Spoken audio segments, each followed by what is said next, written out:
Nagugutom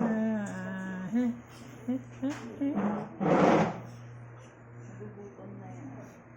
Pagka ayan ganyan, naghahanap siya ng siya. Pagka ginagala na yung ano niya. Ayan. Ayan mami sinasabi ko. Medyo ano pa yung loob mo medyo ano pa fresh. Yun yung nilinisin mo man para mas ano siya. Mas maging dry. Yan, baby boy.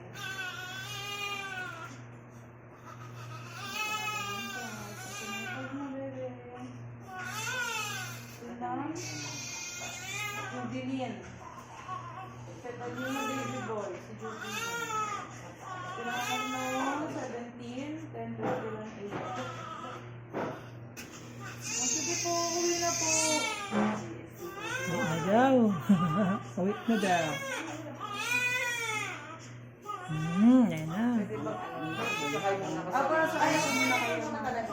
Sakay ko muna talaga kayo para hindi po kayo mahirapan. Babalot kita baby. O sa inyo ko na ayan, ganyan po. Ayan. Na. Naku. Si mami mo na po kuyatin mo.